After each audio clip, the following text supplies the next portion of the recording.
We the Phoenix. பண அளிப்பினை தீர்மானிக்கும் காரணிகள் மொத்தம் 4. 1 ரொக்க வைப்பு விகிதம், ரொக்க இருப்பு வைப்பு விகிதம், ரொக்க இருப்பு விகிதம், சட்டப்பூர்வ நீர்மை விகிதம். இதை ஈஸியா ஞாபகம் வச்சுக்கணும்னா இங்கிலீஷ்ல வச்சுக்கிட்டா போறோம். CTR, RTR, CRR, SLR. ரொக்க வைப்பு விகிதம் அப்படின்றது பொதுமக்களோட கையில எவ்வளவு பணம் இருக்கு பிளஸ் வங்கியில எவ்வளவு பணம் இருக்கு அப்படின்றது மட்டும்தான் சொல்றது ரொக்க வைப்பு விகிதம். அப்ப கையில எவ்வளவு பணம் இருக்கு பிளஸ் பேங்க்ல எவ்வளவு பணம் இருக்கு அப்படின்ற ரெண்டுத்தையும் கம்பேர் பண்ணோம்னா அது ரொக்க வைப்பு விகிதம்.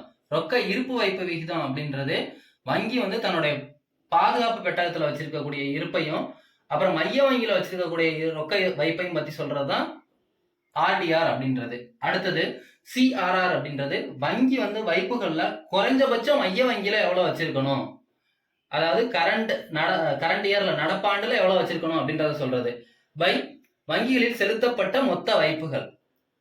அடுத்தது சட்டப்பூர்வ நீர்மை விகிதம் எஸ்எல்ஆர் அப்படின்றது வணிக வங்கிகள் வச்சிருக்கக்கூடிய நீர்மை தன்மையான சொத்துக்கள்.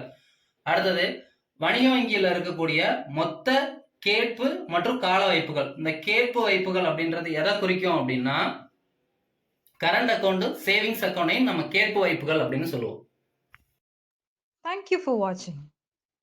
Don't forget to subscribe, like, share, and comment.